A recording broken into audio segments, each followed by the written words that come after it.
भरतपुर से मिल रही बड़ी खबर का रुख कर लेते हैं। आरक्षण की मांग को लेकर सैनी समाज का आंदोलन लगातार जारी है। सैनी समाज ने सरकार को अल्टीमेटम दे दिया है।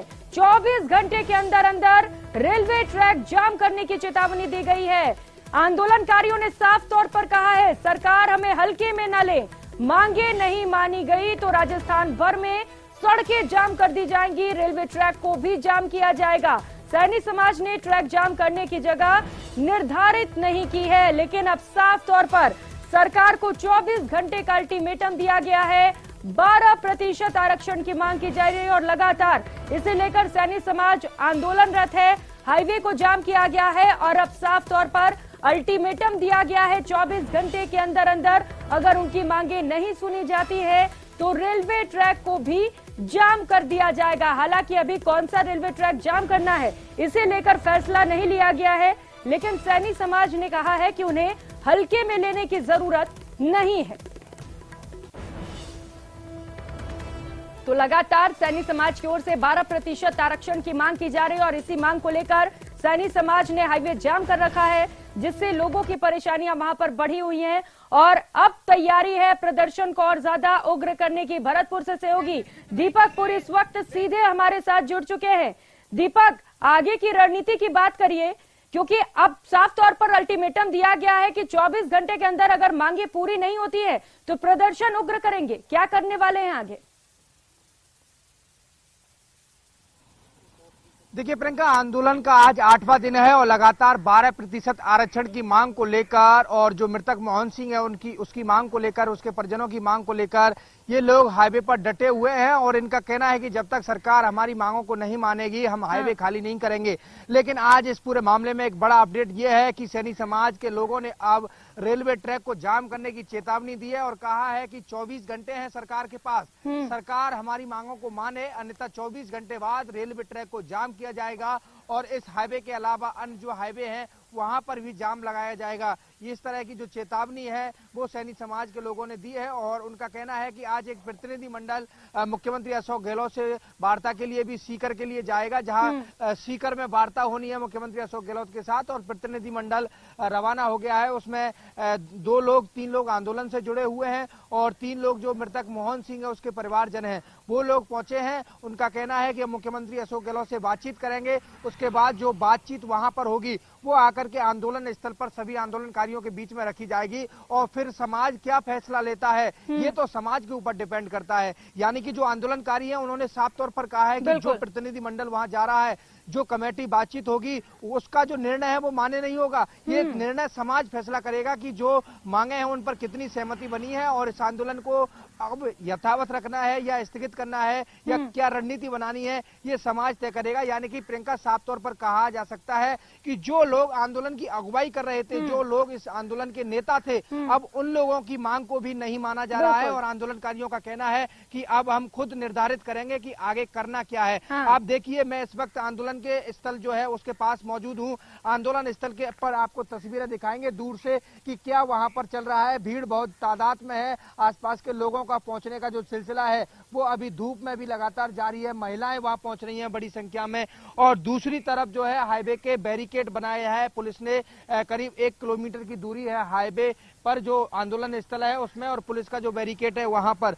पुलिस का कहना है कि ये आंदोलनकारी जो है वो कई बार पुलिस की तरफ आते हैं नारेबाजी करते हुए और उसके बाद वापस चले जाते हैं। यानी कि साफ तौर पर हाईवे अभी भी जाम है, खुलने के कोई आसार जो है वो प्रियंका नजर नहीं आ रहे हैं। हाईवे जाम है और अब रेलवे ट्रैक जाम करने की भी चेतावनी दी गई है और अल्टीमेटम सिर्फ वक्त 24 घंटे का दिया गया है। दीपक, क्या ये संभव है कि 24 घंटे में फैसला लिया जा सकता है? और अगर नहीं लिया जाता है तो क्या अब रूट इन लोगों ने डिसाइड किया है, मार्ग डिसाइड किया है, वो ट्रैक डिसाइड किया है जहां पर जाम करने वाले हैं?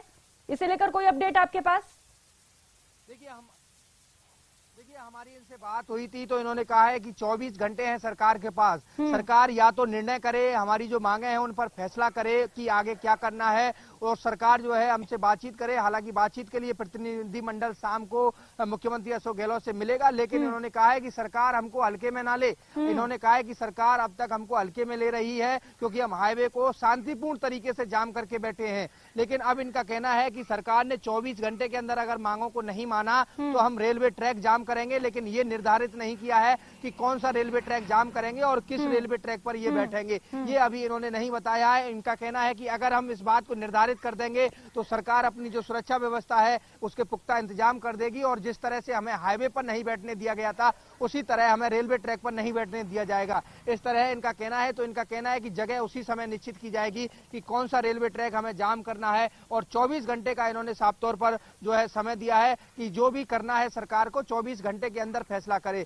मृतक मोहन सिंह के शव का अभी तक पोस्टमार्टम नहीं हुआ है, उसका जो शव है वो बिल्कुल। और दीपक, अगर इस 24 घंटे में फैसला नहीं हो पाता है तो निश्चित तौर पर इतना साफ है कि प्रशासन की मुश्किलें और भी ज्यादा बढ़ने वाली हैं। आप नजर बना रखिएगा दीपक, अपडेट मिलते ही फौरन आपके पास आएंगे। बहुत शुक्रिया आपका इन तमाम जानकारियों के लिए। 30 अप्रैल शाम 7 बजे से सैनी समाज के लोग राष्ट्रीय राजमार्ग 21 को जाम करके बैठे हुए हैं और इस जाम के कारण आम जनजीवन को कड़ी परेशानी हो रही है। राष्ट्रीय राजमार्ग पर भी बड़ा नुकसान जो है वो देखने को मिल रहा है। सैनी समाज के लोग अपनी मांगों को लेकर के हाईवे को जाम कर प्रदर्शन कर रहे हैं, लेकिन इस दौरान देखा जा रहा है कि लोग यहाँ के आसपास के जो लोग हैं उनको घूम करके आना पड़ रहा है, उनको परेशानी हो रही है। करीब 10 किलोमीटर पहले जो है रूट को डाइवर्ट किया गया है। आप देखिए कि ये हाईवे जाम है, यानी कि आज सामने ठीक आंदोलनकारी मौजूद हैं, सड़क पर आपको पत्थर ही पत्थर नजर आएंगे। ये राष्ट्रीय राजमार्ग है जहां से हजारों की संख्या में वाहन जो है वो गुजरते थे। आगरा की तरफ से बीकानेर की तरफ जाते थे जयपुर होते हुए और बीकानेर से जयपुर होते हुए आगरा की तरफ जाते थे। लेकिन अब इस राष्ट्रीय राजमार्ग के क्या हालात हैं वो आप देखिए। माइलस्टोन देखिए जो लोगों को दूरी बताता कि अब यहाँ से आप इतनी दूरी पर आ चुके हैं और आगे इतनी दूरी पर जो शहर है वो मौजूद है। लेकिन इस माइलस्टोन की स्थिति देखिए, बीच सड़क पर उखाड़ करके इसको डाल दिया गया है। जिन बैरिकेड से पुलिस नाकाबंदी करती थी उन बैरिकेड्स की हालात देखिए, लोहे के बैरिकेड्स हैं लेकिन फिर भी वो पूरी तरह तोड़ दिए गए हैं। ये रोड पर जो है पड़े हैं और ये पुलिस ने लगाए थे सुरक्षा व्यवस्था के लिहाज से। हाईवे पर जहां तक नजर जाएगी आपको पत्थर ही पत्थर नजर आएंगे, सुनसान हाईवे नजर आएगा। सिर्फ जो दुपहिया बाइक हैं वो सिर्फ आंदोलनकारियों की हैं, आंदोलनकारी ही यहाँ पर आ रहे हैं। बाकी का पूरा हाईवे जो है वो 10 किलोमीटर से 15 किलोमीटर के बीच में सुनसान है, कोई भी नहीं आ रहा है क्योंकि बड़े मालवाहक जो हैं उनको रोक दिया गया है, उनको निकलने के लिए परेशानी हो रही है और छोटे वाहनों को डाइवर्ट किया गया है। इस तरह की जो परेशानी है वो यहाँ पर लोगों को हो रही है। लेकिन सैनी समाज के लोग अभी भी यहाँ पर आंदोलन स्थल पर डटे हुए हैं। उनका कहना है कि जब तक हमारी मांगों को नहीं माना जाएगा जब तक हम ये आंदोलन लगातार जारी करेंगे। तो इस आंदोलन से कहीं ना कहीं लोगों को परेशानी हो रही है, आसपास के जो लोग हैं वो परेशान हो रहे हैं। इंटरनेट पर भी लगातार 8 दिन से पाबंदी है क्योंकि 8 दिन इस आंदोलन को हो चुके हैं। इंटरनेट को बंद किया गया है, आज रात 12 बजे तक इंटरनेट बंद है और इंटरनेट सेवा की बात की जाए तो जब तक ये आंदोलन जारी रहेगा जब तक लगातार इंटरनेट सेवा बंद की जाएगी, क्योंकि अफवाहों को रोकने के लिए इंटरनेट सेवा जो है वो बंद की जाती है। हाईवे के हालात बड़े खराब हैं। इस हाईवे पर पहले सैकड़ों वाहन गुजरते थे